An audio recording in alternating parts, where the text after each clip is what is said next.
EA Sports recently released the list of the top 10 toughest places to play in college football, and the list was awful.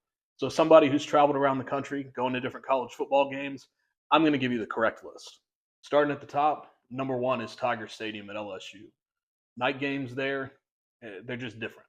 As soon as you walk in the stadium, you feel the energy, you can smell the bourbon rising through the air. It's hostile, it's intense, it's intimidating, and it's got the loudest peak volume that I've heard anywhere in the country.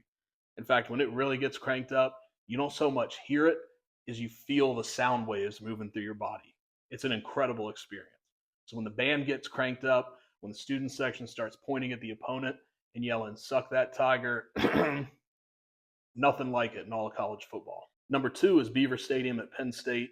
I've only been to one game there, but it was the 2019 whiteout game against Michigan, also known as the Mo Bamba game, when Jim Harbaugh and Michigan had to take a timeout before the very first play from scrimmage because of the crowd noise. It was electric from beginning to end. The whiteout totally lived up to the hype, even as somebody from the South who doubted it going in. Uh, and one of the underrated aspects is the stadium itself, and not to bang on it, but it looks kind of like an erector set. You have all these beams kind of crisscrossing; they're all exposed. You can see them. So when you've got 110,000 people in there chanting along to "Zombie Nation," and then you hear the drum beat of "In the Air Tonight" by Phil Collins, and the team runs out, and the noise just envelops you, you kind of wonder, like, is this place going to hold? And it just adds to the intimidation. Tough place to play, absolute bucket list visit in all of college football. Number three is the Swamp at Florida. Now, this is my alma mater, so you can read whatever bias you want into it. But in my estimation, it's the most consistently loud stadium in the country. It doesn't have necessarily the peak volume that LSU may have, but it's going to be loud every single play, not just in high leverage situations. Then you've got to factor in the humidity, which is oppressive. They call it the Swamp for a reason. It's wet, it's sticky. That heat just absolutely envelops you. As someone who played Pee Wee football in Florida, I can tell you it's like breathing through a snorkel in a sauna when you've got that helmet on. Really, really tough for opponents. And number four, I've got Jordan-Hare Stadium at Auburn. To me, this is the most underrated stadium in the entire country. I've been there 6 or 7 times, and it's been electric every single time I've been there. Never a single disappointment.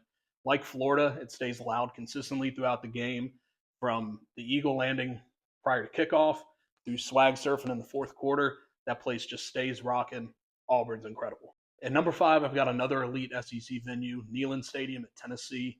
You've got 100,000 plus on the banks of the Tennessee River.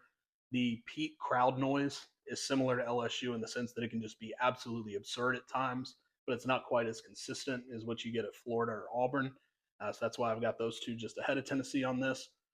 But it does have Rocky Top, which is a repetitive brain worm that just stays with you for weeks, drives opponents crazy, helps make it a tough environment. Number six is Autzen Stadium at Oregon. It's the furthest west on my list, and it's also the smallest stadium on my list.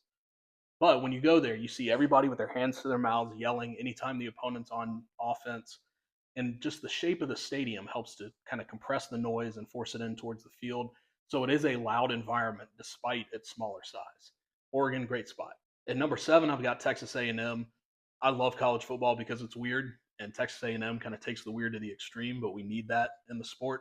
So when you go there, it's a unique environment. You've got the Corps Cadets and the student section standing all game long. It gets loud. And then the stadium does still kind of sway a little bit when they do saw varsity's horns off. So A&M, great environment. Number eight is Lane Stadium at Virginia Tech. Everybody knows about Enter Sandman in the pregame, and it is awesome. Unbelievable environment for the entrance. But the one game I went to was against Georgia Tech in 2018.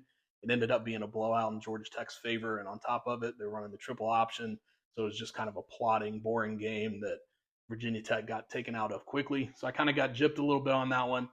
So I really haven't seen it at full tilt, but I'm kind of giving them the benefit of the doubt here. So Virginia Tech, number eight. Number nine is Doak Campbell Stadium at Florida State. This is one that's honestly a little bit hit or miss depending on the opponent. But if it's a big time ranked night matchup against a good opponent, it's going to be electric. And when it's on, it's on. The war chant, though, it's kind of like Rocky Top. It's so incessant, it's impossible for visiting teams to really prepare for. You can play it all week during practice, but there's just no way to really simulate every time there's a down moment hearing "Mom, mom, mama." So get used to it. FSU top 10. And at number 10, we've got a tie between Clemson and South Carolina. Now, did I do this just to piss off everybody in the state of South Carolina and maybe do a little engagement farming? That's for you to decide. But Clemson, I'll be honest with you, the pregame run down the hill doesn't do it for me. I don't think it's as great of a pregame entrance as a lot of people build it up to be. But the actual in-game environment is very strong. Clemson fans are always into it. They create a good environment. It's loud.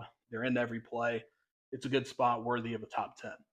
Then South Carolina really makes it on the strength of its student section. I've been when South Carolina's bad. I've been to Columbia when South Carolina's good. The student section's always into the game. They always go nuts for Sandstorm. They're jumping up and down, making a lot of noise. They really do a great job there. So we're going to put both of them in there as a tie and let them argue it out in the comments. All right, so those are my top 10 or really top 11 toughest places to play in college football. If you disagree, well, first of all, you're crazy because these rankings are perfect. I've been all the places. I know I'm right. But if you disagree, hop in the comments and tell me why. I'll also be doing a part 2 that I'll release in a few hours that explains some of the teams I left out and why, including the ones that were ranked in the EA Sports top 10 that I totally disagree with. So anyway, check that out. Yay, Bo. All right, so I promised that in part 2, I'd go through some of the teams that I left out of my top 10 toughest college football venues. And we're going to start with the elephant in the room. Bryant-Denny Stadium, home of Alabama. Look, best video I've had perform on all of social media that's led to like half of my followers is Dixieland Delight being sung at Bryant-Denny Stadium. So I'm not trying to offend Alabama fans, but there are 2 reasons they were left off the list. Number 1 is that Nick Saban was so damn good for so damn long that Alabama fans do have some complacency. Unless they're playing a rival like LSU or Auburn, or you've got a top 5 opponent like Georgia or Texas coming in, Alabama fans just don't get up, even for good SEC games. Like anywhere else in the country, if you were playing Ole Miss or Texas A&M at night, it would be a big-time atmosphere. But at Alabama, it's just kind of meh. It's kind of a middle-of-the-road game for them. The other thing that kind of hurts Alabama is that their sidelines bow way out.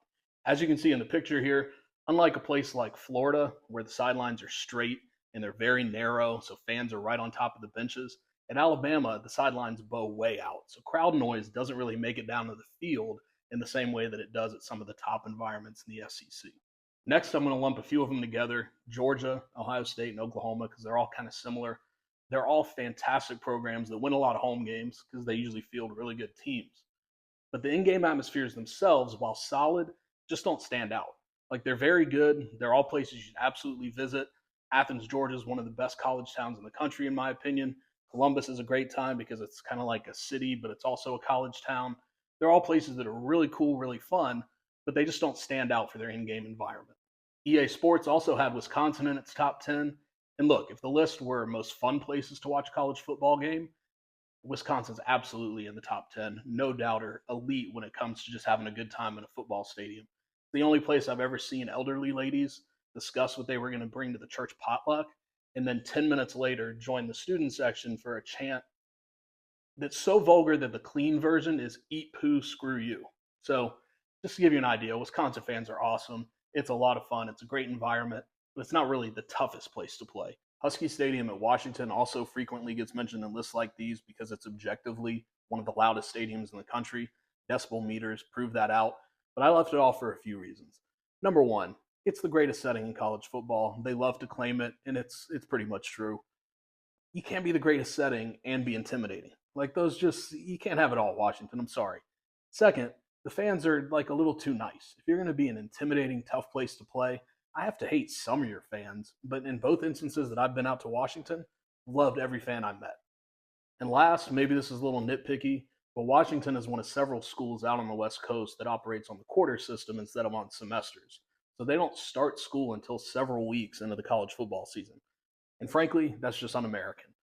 And it hurts the atmosphere in the early season non-conference games. So they get docked a little bit of a point for that. But Washington overall, great place. It really is, in my opinion, the greatest setting in college football.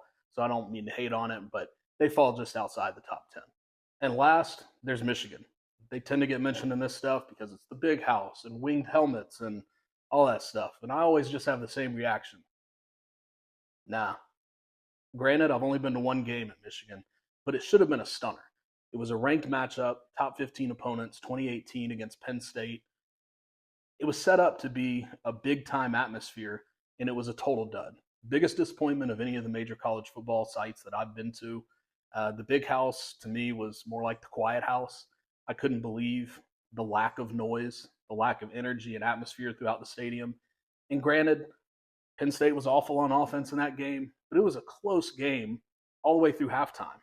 Yet there wasn't a single moment where I was like, wow, this is really energetic. So to me, Michigan is kind of middle of the pack in the Big Ten. Like with the new additions, I'd have Penn State, Ohio State, Wisconsin, Iowa, Nebraska, Oregon, Washington, all ahead of Michigan in terms of in-game atmosphere in the Big Ten. So, sorry, Wolverines, I just don't see it. I'm going to try to make another trip. Maybe y'all can prove me wrong, but my one trip to the Big House was a big disappointment.